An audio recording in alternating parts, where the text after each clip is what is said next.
All right, we are here with Dr. Amy Davis Abdallah. Dr. Amy, I'll call her, is a professor at Nyack College and Alliance Theological Seminary in Manhattan, New York, and she lives in New York. And she's been doing that since 2002. I asked her if she would join us and give a little bit of outline and explanation on how we're to read the Old Testament. So thank you for joining us. And is there anything you want to say by way of introduction before we jump into this? I don't think I have anything particular to say. I'm excited to be here. It's really an honor to work with an alum and with a thriving ministry in Philadelphia. Alumni of the Year 2019. I feel like not enough people know that, so I just want to throw that in. How did I not know that, Jim? Oh, I somehow got lost in the shuffle of the move of Nyack, so my trophy's right here. I believe you. I totally believe you. That's well, awesome. It's a plaque or something. I should have stated it's great to work with the Alumni of the Year. Right. I'll probably insert a shot of the plaque so that church members understand how blessed they are. Okay, moving on. So I've asked you if we could spend a little bit of time focusing on the Old Testament. We're going to take 2 months in our program on the Old Testament. There's a couple books that we've suggested. There's Bible Project videos that I'm making, this video here, and a couple other things that we're going to look at. But I thought this conversation would be helpful for the program to just hear from a professor, because they hear from pastors all the time, and pastors take a slightly different approach. So I wanted to get someone who is smarter. Could you tell us a little bit about some of the unique cultural dynamics of the Old Testament, different than the New Testament, and why it would be important for us to know some of the unique aspects of the Old Testament as we go into reading it? Well, I think one of our challenges when we look at reading the Old Testament is that when New Testament seems a little more accessible, and it also only covers a small number of years. I mean, not even just culturally, but you got to remember that the Old Testament covers thousands of years. You look at it at the beginning, very much starting with Genesis, and then ending with the exilic time period, at least telling the story. It's thousands of years that it covers, and so it's really challenging to say, okay, here's one cultural dynamic. So we'll talk about a couple of different things, but I think it's important to realize that while there are things that are similar across the Old Testament, one of the biggest ideas that we need to remember is that it's culturally very distant from us. It doesn't answer the questions we want it to answer, because of the questions that we're asking today are not the same questions that the people who were initially receiving the text were asking. Religiously, it's very different. They were sacrificing animals. They sacrificed in one place. They owned those animals, and those animals grew up with them, and then they took them to sacrifice. I mean, when we sacrifice or when we offer things to God, it's usually money, and it's usually our time, and we're in some senses very physically distant from that. They were pre-scientific, and I think that's a really, really significant cultural dynamic for us, because science, even though science and math and like the exactitude and specificity that we want with regard to how we write, with regard to how we get our answers, with regard to all of that, was not a way that they thought. They just didn't think that way. They're open to mystery, because they're pre-scientific, they like look at something and they don't understand it, and so they say God, like God is the source of it. And I'm not saying God's not the source of it, but you think, if I'm thinking like through infertility issues in Genesis, we scientifically figure out why people are not having babies, but for them the answer was always God. And so while we realize there may be scientific explanations for certain things that occurred, I think we need to sit back and say, okay, their answer was almost always God. And they were very open to mystery. In Western culture, we are not open to mystery. We want to be rational. We want to get the right answer. We want to figure this out and get all of that. But in Eastern culture, they're more open to mystery. And so if you have people in your congregation from a more Eastern cultural background, then they're more open to this. But for us, so it doesn't answer the questions we want it to answer. And we need to understand that it's being spoken to a particular group of people and answering the questions they had. It's a patriarchal society. While we may be a quasi-patriarchal society today, their patriarchy was much stronger. And so it's the story is told through the lens of that, and it's God comes to people in this particular society and communicates to them in a way that they would understand. The value of a human, male or female, was in having babies, having a family. It was all about family. It was about land. It was about animals. And so their society is very attuned to the physicality of the land. And you'll see that come up a lot in the Old Testament, like Sabbath practices, how they were supposed to take care of their animals and other, it's a very agrarian society. And so it's attuned to the phases of the moon. It's attuned to the solstice and like how the sun is working, and their religious festivals were attuned to that practice. It's kind of a rhythmic society. You know, in our society, we come and we're like, okay, Christmas is coming. There's Thanksgiving, there's Christmas, there's Easter. And I'm only talking about the Christian holidays and so there's a rhythm to that. But for them, there were more holidays that had a greater rhythm. And it's also a group of people who want their God to rule the land, and to be their government, that's a theocratic. There's a theocratic desire there, then there's like a theocratic kind of command there. I mean, there's so much culturally that like we have a cultural distance from them. Yeah. Those are kind of the basics of the cultural difference, but you'll see a cultural distance in different texts in different ways. Because I think like we can access kind of Psalms and the feelings of what's going on in Psalms a lot more easily than we can access the laws in Leviticus, as far as our understanding, because Psalms is about people's words to God, and we still speak to God in a similar manner.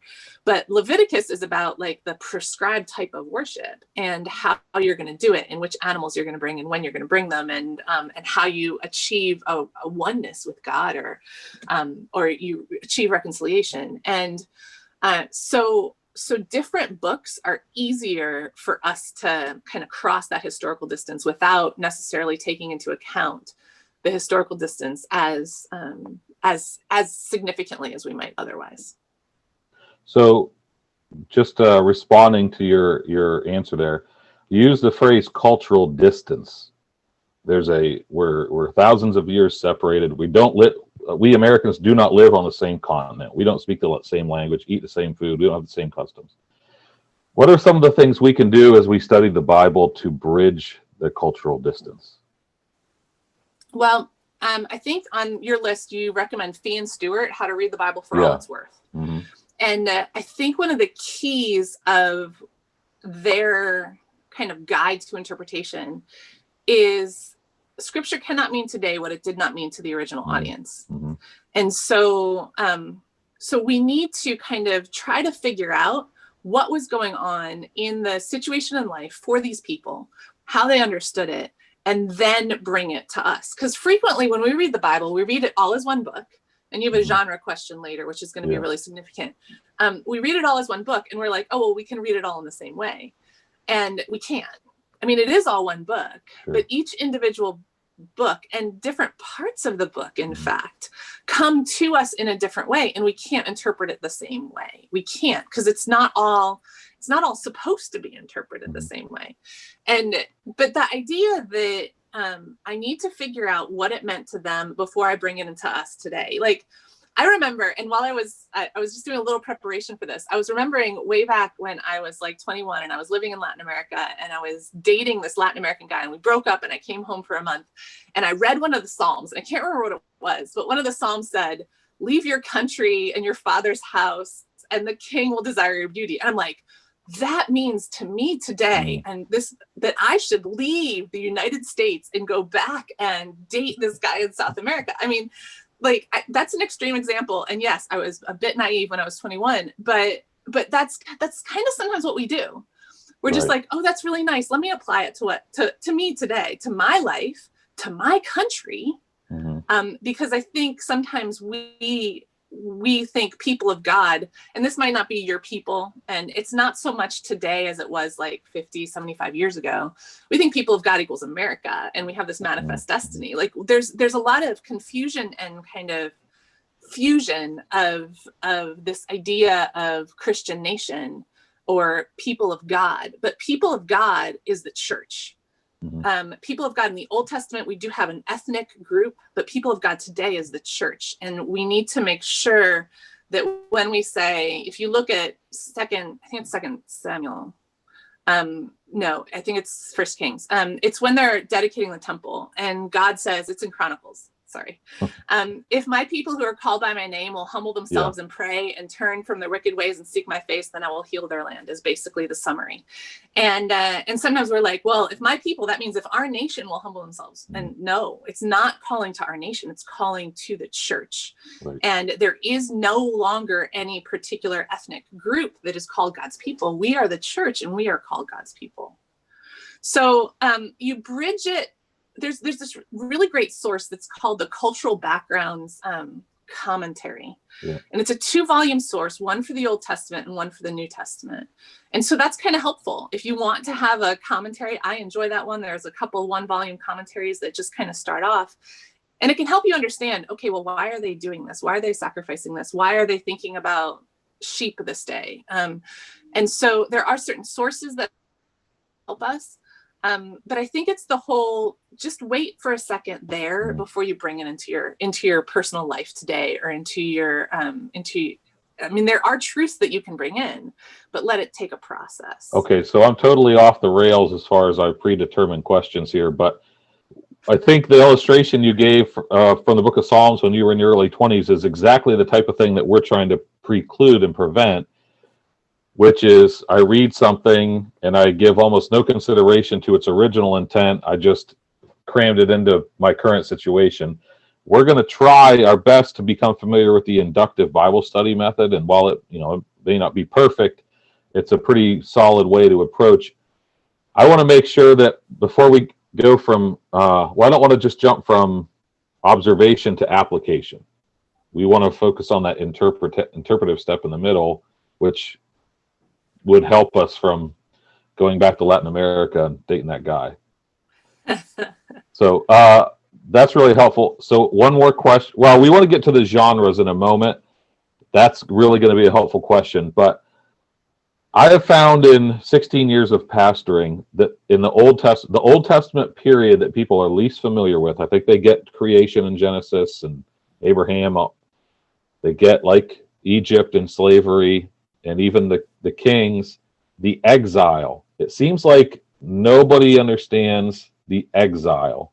Could you briefly give us, in a couple seconds or a couple minutes, a little bit of overview of the exile or the exilic period? Okay.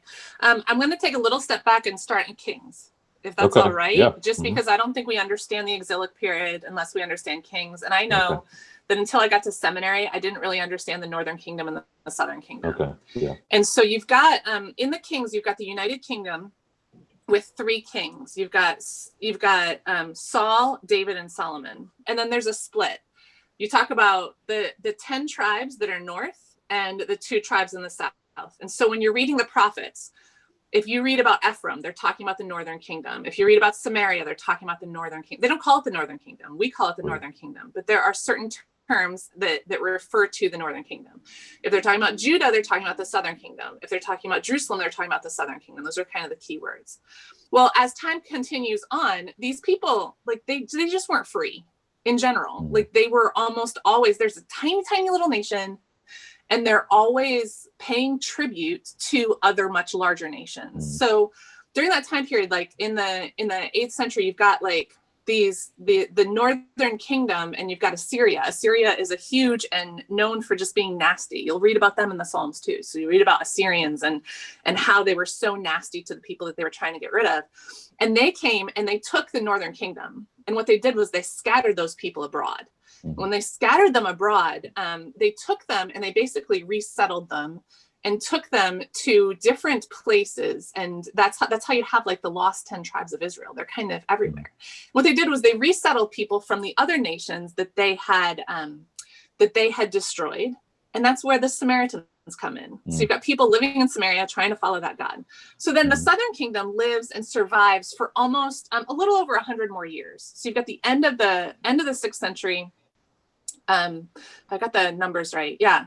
And end of the 7th century, beginning of the 6th century BC. And basically Assyria has fallen. Assyria falls to Babylon. There's a couple of ending prophets during this time. So you have Jeremiah, who's a pre-exilic prophet and an exilic prophet. You have Ezekiel, who's an exilic prophet. Those are kind of the main ones. And so you have these prophets who are speaking to the people, and Babylon was basically taking over. They've got kings who aren't properly of the Davidic line. They're not doing the kingly succession is not working properly. And this is where we have this passage that we love from Jeremiah 29. When they basically, I'll get to the Jeremiah 29, they basically take, I say, and this is a phrase that I knew when I was a kid, and it's like, I always think like the people of the southern kingdom, they're just too big for their britches. They think that they're bigger and more powerful than they are because they believe God's on their side. And they're like, if God's on our side, nothing bad's going to happen. So even though Babylon is bigger and stronger, well, we're just going to rebel against them. And the main way you rebelled was, we're just not paying our tribute. You tell us to pay taxes, we're not going to pay taxes. And then what happened was, then Babylon came and said, okay, we're taking the smartest people. Boom. We're taking them away. We're taking them to Babylon, which is 400 miles away. You're going to have to cross north around to get there, and we're taking them to Babylon. Well, there were still kings left, and there were still people left, including Jeremiah, who was there. Ezekiel went with the first group of people, and then they do the same thing again, multiple times, until they have to burn the city. So Jeremiah is in Jerusalem, and he writes this letter to the exiles, because the people in Jerusalem, and I hope I'm going the way you want, the people in Jerusalem were just like, there were false prophets who were saying they're only going to be there a couple of years. Pretty soon they're going to come back because God cares about you. God's on your side. It's always just like, God's on your side, so God's going to do and act the way you want God to act. And that means save you now. But if they listen to the true prophets like Jeremiah or Ezekiel, Jeremiah was like, just do what Babylon says. He said it for 40 years and they never listened. Just do what Babylon says. Surrender to Babylon.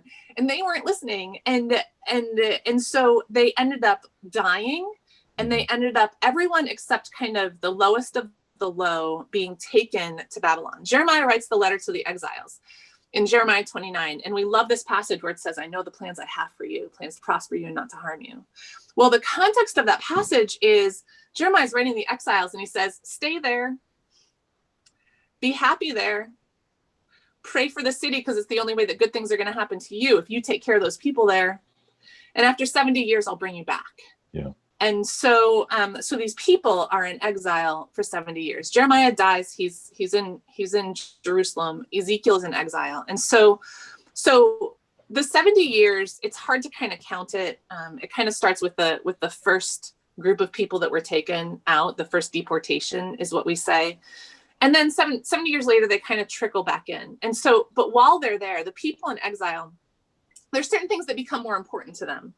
Because they don't have the temple, they can't create sacrifices. And so the synagogues come into play. Sabbath becomes more important to them because it distinguishes them from the people around them. So certain practices that they take back to the land occur. And so they're there. And a lot of them stayed in Babylon and in that area. And that's where you get the story of Esther. So Esther she's in exile. She's in Susa. She's in that area, and she doesn't return to the land, because returning. So basically, if Jeremiah says to these people, he writes this letter and he says, 70 years, you're going to come back. If something happens 70 years from now, I'd be dead. I mean, what he's saying to these people is, God knows the plans he has for you. Stay there, do what you hate. You're probably going to die, but I've got good plans for your kids. And so it's mostly the kids who get the choice to come back.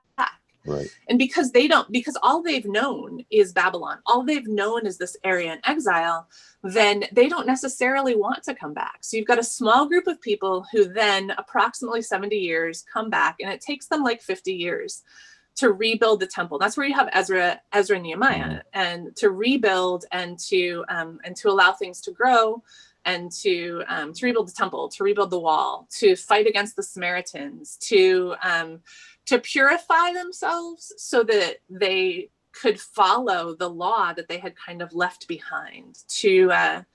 And then you have the post-exilic prophets. So you've got pre-exilic prophets, which is everybody before the exile. You've got exilic prophets, and then you've got the post-exilic prophets, which are Haggai, Zechariah, and Malachi.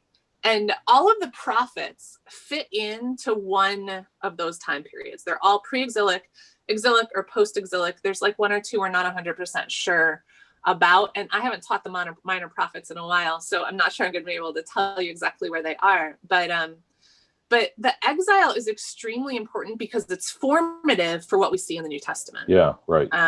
Without understanding the exile and the return, the destruction of the temple, we talk about Second Temple period. And so that's the time of the building and the maintenance of the Second Temple. And so when we see Jesus come on the scene, he worships at the Second Temple, and he worships what has been rebuilt post-exile, which is different from what was pre-exile. And the scattering of the people everywhere, and the transformation of identity, the transformation of what's important to the people, with synagogues then all around, and what Jesus, and all around the known world at the time, the Mediterranean world at the time, all of that happened because of the exile. But it was, for the people, a destructive, depressing time. Yeah. But then it became normal. For the kids, it was all they knew. It was normal. Well, I hope that you're not implying anything about the coronavirus and saying that, because I'm not having that. No, I'm not. Okay. I do have to say destructive, depressing. When I said that, it made me think of it, but I'm like, no, it doesn't really apply. Okay. So I appreciate that explanation. That's really helpful. The exile is an important, you don't make the connection from the Old Testament to the New Testament very well without understanding the exile and all the ramifications of that. Okay, so the Old Testament, you hit on this, it's got different types of literature, genres of literature. Genesis is different from Psalms. Psalms is different from Leviticus. Those are different from prophetic things. How do we approach the types of literature in the Old Testament? How are they distinct? And if you had off the top of your head, what are some examples of different genres in the Old Testament? Genre is a fun word, right? I don't know. I kind of find genre being a fun word to say. It sounds so, I don't know, intellectual. One of the questions that you asked earlier is like, how do we bridge that cultural gap? And so I said, okay, here's a couple of different things to say. And how do we make sure we don't just appropriate it for us today? And genre is extremely important. And filtering these books through their genre and reading them like the genre they are is extremely important for interpretation, for proper interpretation. Because for us, it's all in one book. It's not in separate scrolls, and it's not written in answering our questions and written in a way that that we're not the first audience. The first audience was these people at another time. It's hard not to read it as if it's all the same. If you read it as if it's all the same, though, if we do that, we will end up doing injustice to what's there and what is. And so there's a couple different types of literature. The kind that we're most drawn to is really the narrative. It's the storytelling part. You've got Ruth that tells a story. You've got Esther that tells a story. You've got Genesis and Exodus that tells a story. But even within primarily narrative literature, there's other types of literature that comes in. So if you've read through if you've started from Genesis, because a lot of people want to start with Genesis in their Bible, and which is a great place to start. It just doesn't always work, because once we hit the kind of midpoint of Exodus, we're done.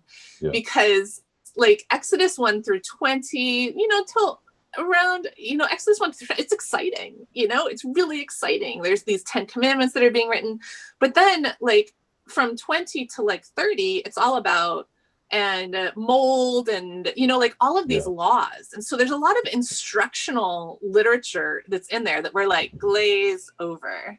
It's like, oh, I don't, because it's so like that kind of stuff is so culturally distant. Like we identify with stories, we get the stories. And even though there's details that we want that are not given, we interpret and we understand through the story. We don't always understand it properly, but that's what we're drawn to.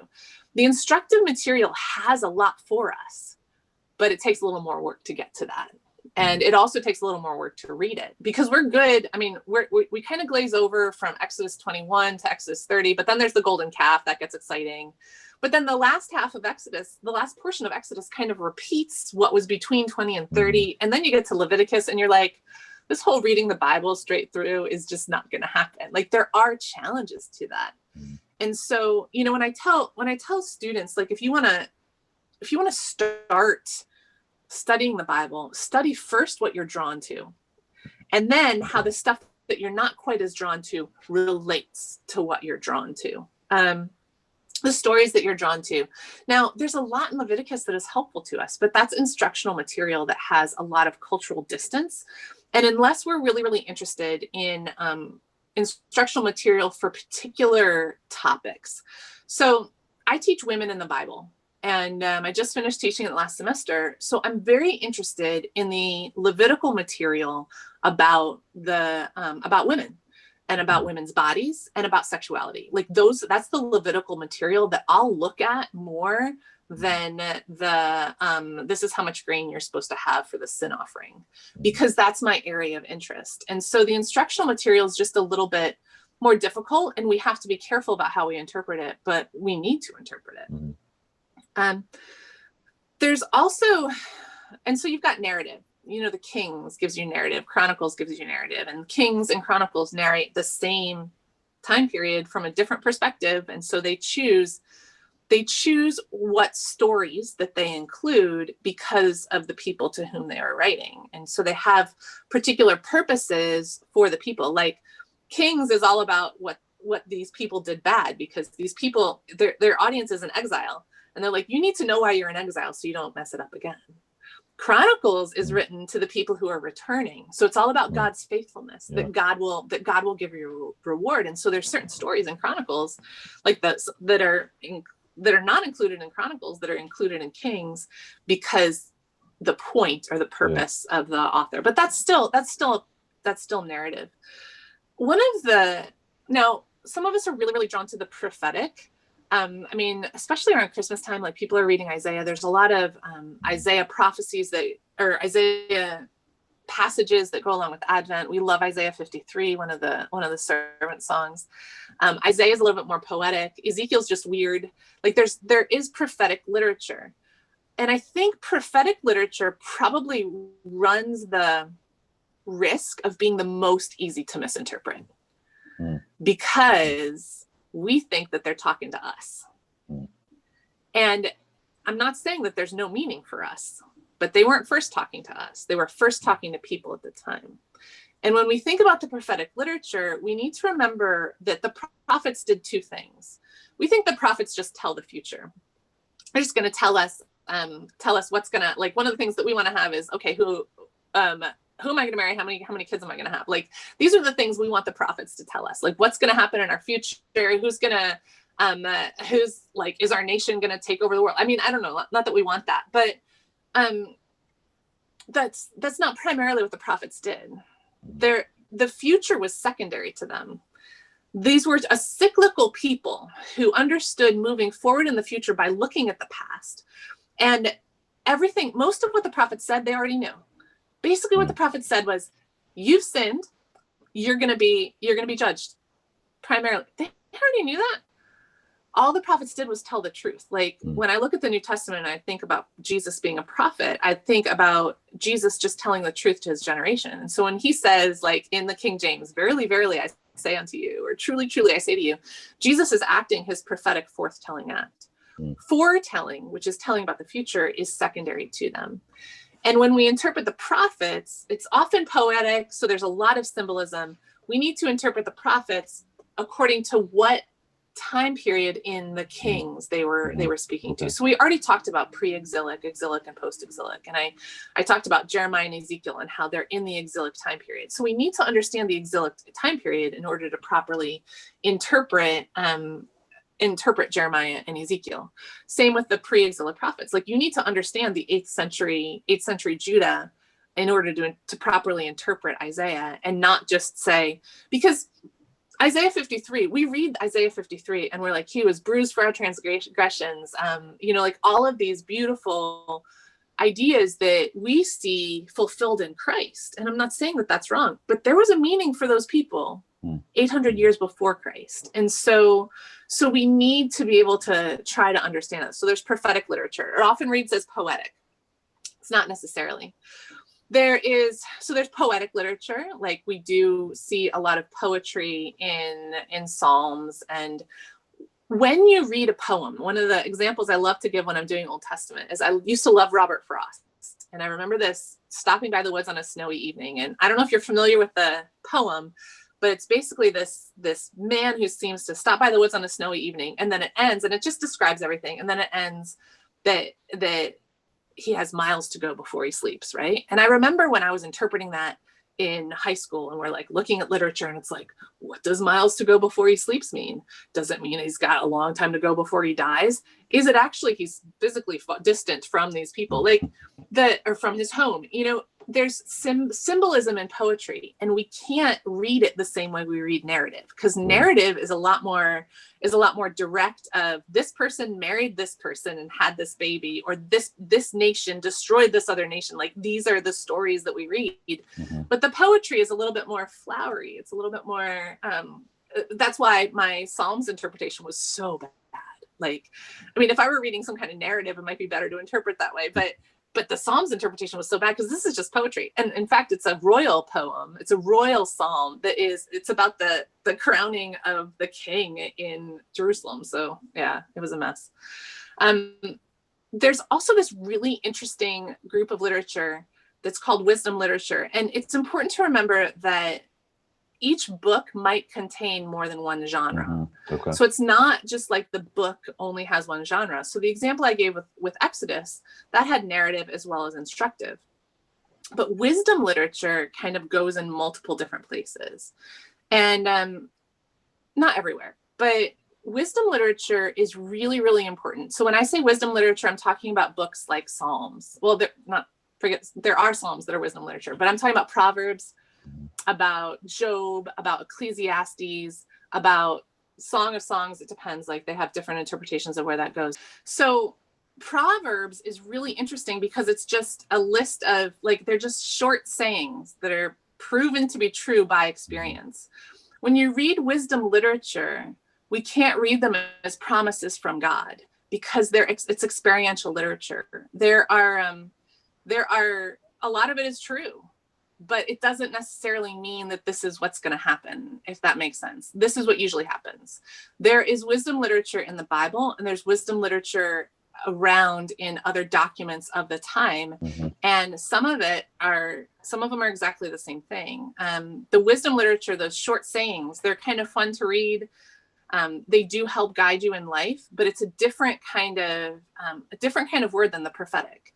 So when the prophetic is saying specific things to people, that is God speaking to them and telling them, this is the way you must live, or this is what needs to change, or making promises. Proverbs just doesn't work that way. And so Proverbs, when you think Proverbs, that's one type of wisdom literature.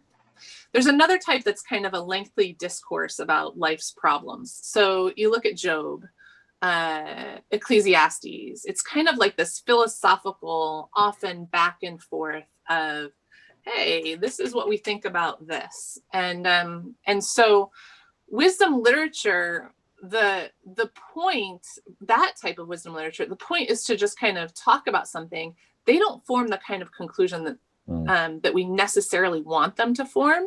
But I think it is an example for us to continue to discuss, because there are certain issues in our world, like with Job. It's like, okay, why do bad things happen to apparently good people? Because he was a righteous person and all these horrible things happened to him. Well, he never gets his answer. We do. There was something that happened and it was part of God's plan and God oversaw it, right? But for Job's answer, it's just kind of like, who are you to question me? Right. That's how it ends. And Job is like, literally, he says, I'm going to place my hand over my mouth because you're God and I'm not. And I think that just tells us that often we will not understand why things are happening, but God is God and we are not. And so like you kind of take not the little events of wisdom literature, but kind of the big picture theme, and that applied to them in a very similar way to the way it applies to us today. And then the final genre, there's a lot. Final genre, there's some apocalyptic stuff. And so, and you see that more in Revelation, and I understand that you're going to do something on Revelation, which is going to be helpful. It's a different way. Basically, apocalyptic literature is trying to tell people where God is when people can't see God. We look at what we call the intertestamental time period, the time between the testaments, a period of 400 years from like 400 BC to the time of Christ. And God was not talking through the prophets in the same way. And so then people started writing literature that said, okay, this is where God is. This is where God is. And it tends to be really, really symbolic, like Revelation. But Daniel, the latter half of Daniel, has a lot of apocalyptic notes to it, as does Zechariah. So there's a lot. So, if I was kind of new to the Bible and I haven't memorized what books are poetic, what books are narrative, what chapters are apocalyptic, could I get a study Bible or something like that gives me an introduction and helps me remember? Yeah, absolutely. And if I hadn't taught this multiple times, I wouldn't remember what it is either, because there's a lot. But so each study Bible, as you mentioned, there are multiple different study Bibles depending on what you're most interested in studying, and they all have introductions. And in those introductions, there's often outlines. And the outline will tell you what's going on, and not only what's going on, but it'll help point to kind of the nature of what it is that you're reading. And so that's extremely helpful to someone who's beginning to study the Bible. And again, I feel like I threw a lot at you with that, but this isn't something you're going to necessarily remember big picture. You want to remember when you start reading Proverbs, which it's reading that in one sitting is really hard anyway. There's 31 chapters. So I know people who read a chapter a day. And so it's just like, hey, this is wisdom, a chapter a day each month, which is like different people have different ways of reading, right? And so when they read the Proverbs, that's how they're going to read that. But, it's not like you read all the books at the same time. And so you just kind of walk slowly. And again, for me, I do think it's most important to start where you are, where you're most interested. And I want to say, you know what, there's complexity there, just like any ancient document has complexity, but it's also accessible because there are multiple very easy helps out there for you if you have a question. And a study Bible is probably the best place to start.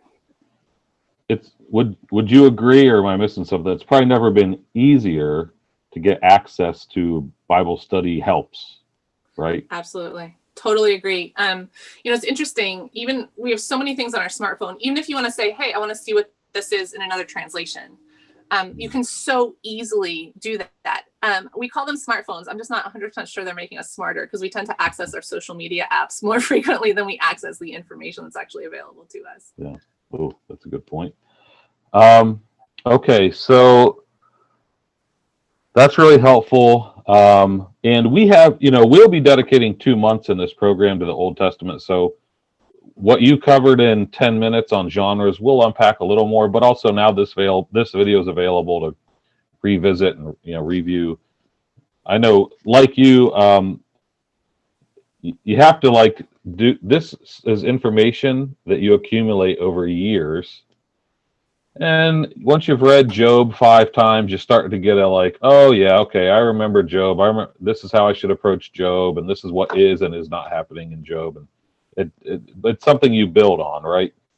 Oh yeah, it takes time. My advantage is that I've had the wonderful privilege of teaching it. But even like the first 3 or 4 times I taught it, there's a lot of pre-work that went into that. And I already had a master's. I had done some higher study than a lot of your congregants have had the opportunity to. So it takes time and it takes repetition. But it's also very rewarding. I was just talking to a student the other day who's like, hey, give me some ideas on how to start biblical study and do this better. And I said to her, listen, you don't need to be an expert on the entire Bible. Start by really studying the parts that you are most interested in, and that'll give you fuel for the other parts. Right. And over time, you see how they integrate, right? Yeah. And it takes time. Mm-hmm. Yeah. Yeah. That's really helpful. So if this is a lifelong pursuit and we're dedicated to this over the long haul, we'll be further along down the road than we are now, but we're not going to read through it once and be experts. Nope. All right. So want to wrap up with, I guess, one or two more questions quickly.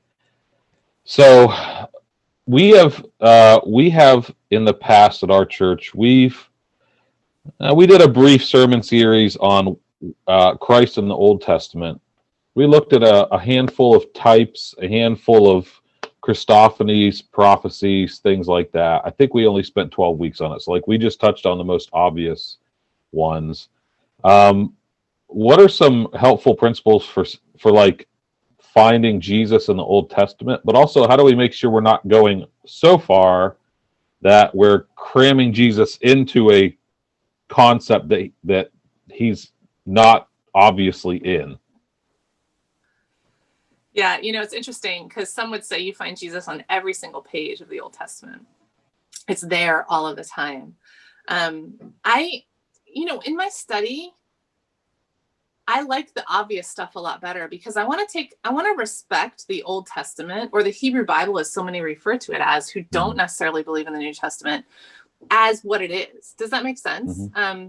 You want to respect it for what it is and not only interpret it in one sense. And I think it's significant to note when you're looking at types and when you're looking at different prophecies and things like that, it's significant also to note that it meant something different to them. They say hindsight is 20/20, right? And that means, okay, when you have more information, you're going to look at where you are right now in a different way, right? Mm-hmm. But that doesn't take away the validity of the way you looked at it 5 years ago. And so we look at, and I keep harping on Isaiah 53 just because it's an easy one and it's more commonly known. We look at Isaiah 53 in a particular way because we know Christ, but that's not the only understanding of the suffering servant that the people had at the time. They understood the nation, a suffering servant is called the nation of Israel in the latter half of Isaiah. And so I think just, again, remembering the cultural, and it meant something then, and it meant something to those people then. And I think sometimes we become univocal, or we only take one tone rather than saying, okay, this was how it was applied then, or this is how they understood it then. And so here's kind of the principle that we take out. Mm-hmm.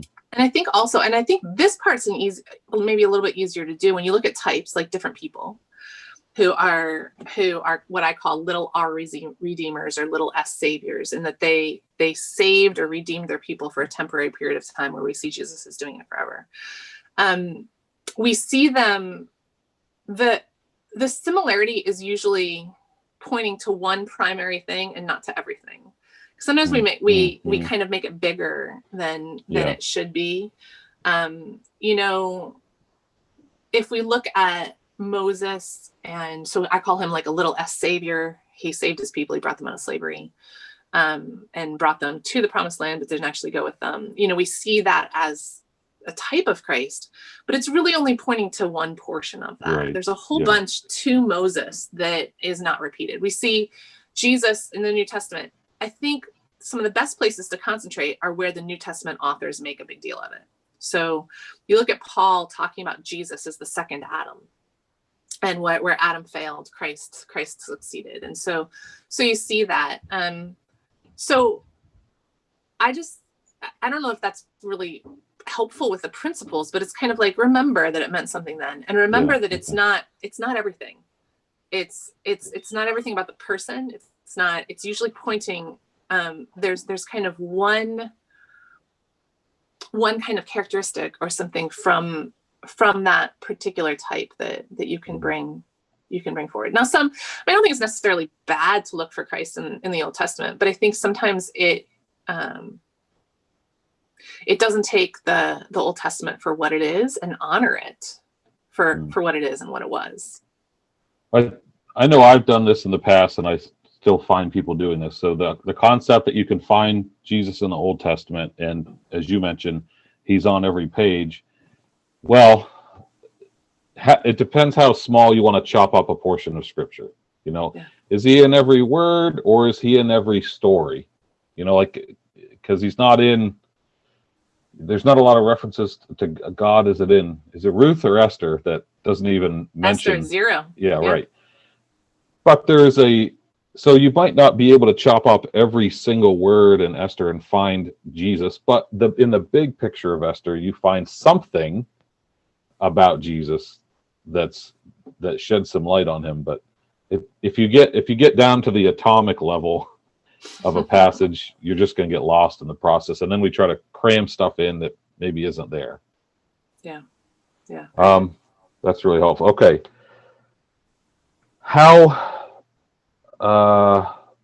guess this will be my last question, because you've already kind of talked about resources. Well, maybe we'll do both. 2/3 of the Bible is the Old Testament, or the Hebrew Bible, and 25% of the New Testament is either quoting or referring to the Old Testament. So how helpful is it for us to understand the Old Testament if we're going to understand the New Testament? Well, I didn't realize that 25% of the New Testament was quoting or referring to Old Testament. Wow. I mean, clearly, if you say 25%, it's extremely helpful. And yet, it's certain portions of the Old Testament that are more helpful than others. Okay. Like certain portions, understanding like kind of the narrative of Deuteronomy, and Deuteronomy tends to be really, really important in the New Testament, or certain other portions. So the people of the New Testament writers were steeped in Old Testament study and Old Testament scripture.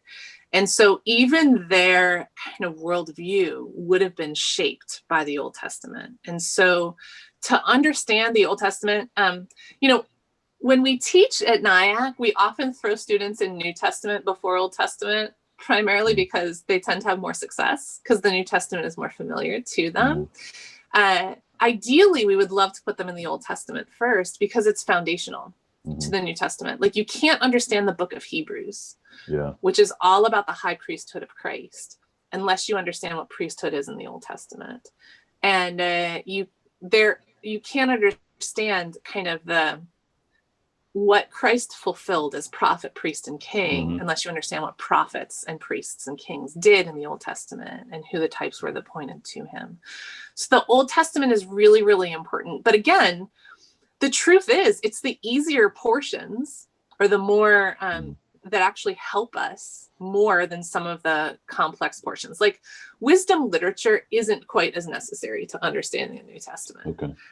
But the narrative literature is, and some of I mean, really the Torah, the first 5 books, is probably going to be the most key and foundational to understanding what's going on in the New Testament.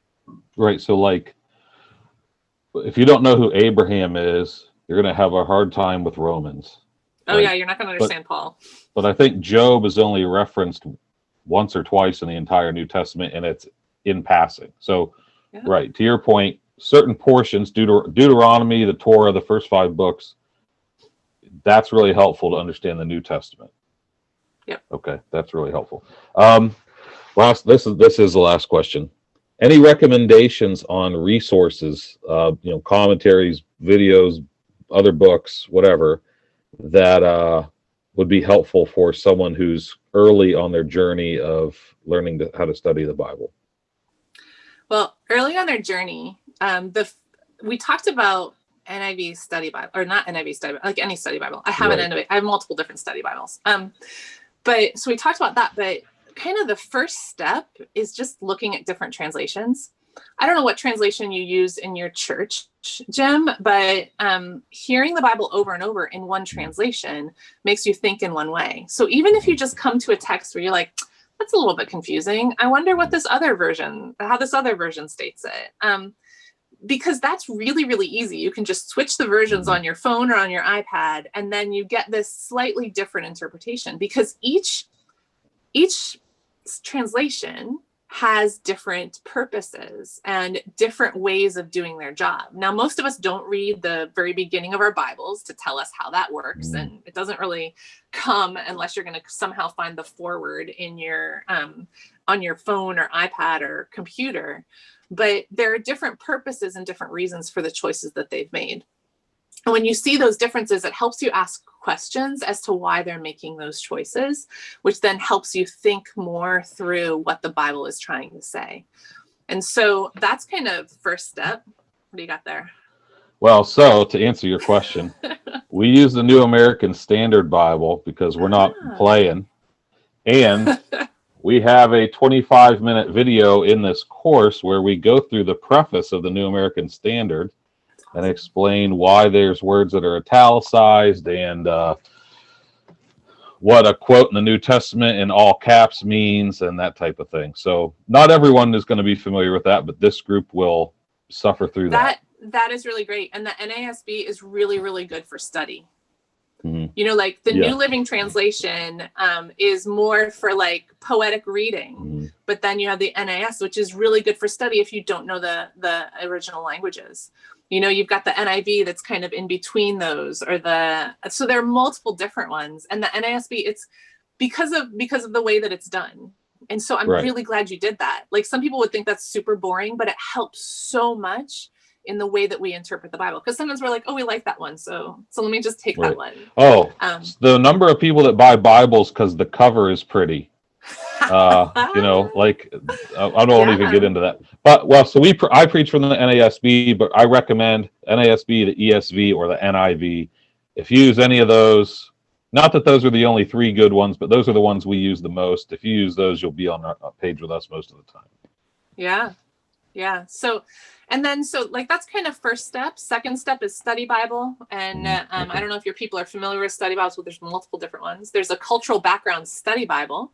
There's also an archaeological study Bible. Then there's NIV study Bible. There's ESV study Bible. I think the NIV study Bible and the ESV study Bible might be a little bit more biased in the way that they interpret in multiple. And we don't need to get into that right now. But there are like depending on what they're interested in, you can get these different study Bibles. Yet there are multiple. The people who write the commentary, it's multiple different people. This is what you always want to have who are figuring out you want to have it like not just through one person.